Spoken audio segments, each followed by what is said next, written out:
The meaning of the word offense. Offense is the Greek word scandalon.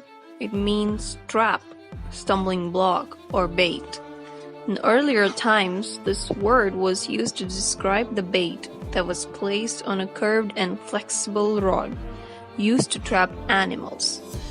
The word also gives the idea of a rope or a stumbling block. For example, a fisherman uses a small fish as bait to catch bigger fish. The point I'm trying to make is that a bait is used to trap the bigger fish. When the big fish bites the small fish, the hook lodges into its mouth, making it impossible for the fish to break loose. Another example is the mouse and cheese trap. To trap a mouse, the only thing needed is a small amount of poison carefully placed on a piece of cheese. When the mouse eats the cheese, the poison is enough to kill him. Likewise, many of us have fallen into the enemy's trap. You may have taken the bait set up by the enemy and now find yourself contaminated by his poison and beginning to die a slow death. In other words, someone has offended you. You have chosen not to forgive that offense, and because of that choice, your soul becomes entrapped in a prison of bitterness. You desperately need to be set free. And that they may come to their senses and escape the snare of the devil, having been taken captive by him to do his will. 2 Timothy chapter 2, verse 26. So how do we apply the term offense or scandalon in our lives? The enemy uses other people to offend us, and they're usually those closest to us. His bait is always cunning as he allures us into his trap.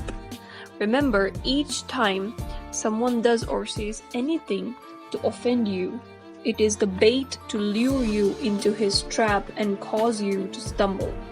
The enemy sets his trap to destroy our spiritual life, poison our soul, fill us with bitterness, and finally lead us to hate, a sentiment that will certainly consume us. There are two types of people who are easily offended: those who are treated unfairly and those who think they are being treated unfairly. If you tend to be easily offended, then you can be absolutely certain that the enemy will maliciously place someone in your path to make sure you are offended in your weakest areas. Have you ever left a relationship to avoid getting hurt in an area in which you are vulnerable, only to befriend someone else who offends you in the same area? Don't be surprised to discover that this happens all the time, in church, in relationships, at the workplace, and at all times. Regardless of how hard you try to avoid such relationships, the enemy will always find someone to offend you. The only way to avoid this and end the cycle of offense is to mature in that area and learn to forgive. Otherwise, don't be surprised if the enemy continues to seek ways to make you fall into his trap. He will never give up trying to make you take his bait. And then many will be offended, will betray one another, and will hate one another. Matthew chapter 24, verse 10. 3 important points to remember about offenses. First, offenses are a part of life. Then he said to the disciples, "It is impossible that no offenses should come, but woe to him through whom they do come." Luke chapter 17, verse 1.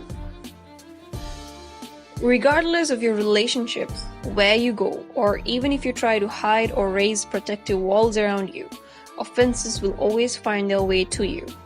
The only way to avoid being offended is going home to be with the Lord. Offenses will always be a part of your life. At some point in time, someone will offend us and we will feel hurt. When that happens, what will you do? How will you respond? Will you dwell on that offense and continue feeling hurt? There is always a way out. Many people believe the answer is in running away, but the best and wisest solution is to learn to deal with the offense and practice forgiveness as lifestyle. Second, offenses or stumbles promote growth and spiritual maturity. Woe to the world because of offenses. For offenses must come, but woe to that man by whom the offense comes. Matthew chapter 18 verse 7. God uses offenses to help us grow spiritually, that which the enemy wants to use to destroy us. God turns into instruments that help mature our character. Judas was a necessary evil in the ministry of Jesus. Long before the betrayal, Jesus knew Judas would be the one to betray him. Although he had this knowledge, he did not rebuke or reject Judas. He loved him. If Judas had not betrayed Jesus with a kiss and for a few coins, the prophecy would have never been fulfilled. Judas is necessary in our lives. Some people come into our lives to betray us. Those are the Judas in our lives. Although it might seem unlikely, these are the people who help us grow and mature. God's children are not exempt from experiencing the betrayal of a Judas, and they are often necessary to carry out God's plans to see us grow and mature. These friends will hurt and betray us more than others. They will cause us the most pain. I don't believe God sends a Judas to do these things to us, but I do believe He uses our experiences with them to help us mature spiritually. Judas was not chosen by mistake. He was chosen, carefully selected by Jesus to be one of His 12 disciples. His role in the development of Jesus' ministry was crucial to the fulfillment of His mission. Many might regard Judas as worthless, as the thief and traitor. We need to change our perspective regarding Judas. Instead, we must see him as the instrument needed to carry out a specific task.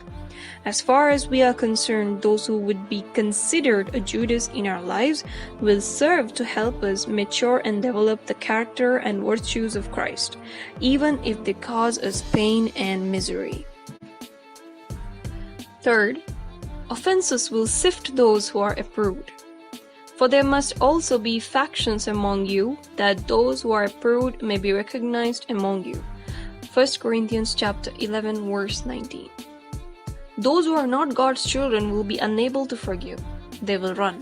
On the other hand, His children will pass the test of offense, especially when disciplined, and will remain. This is the path to becoming an approved servant.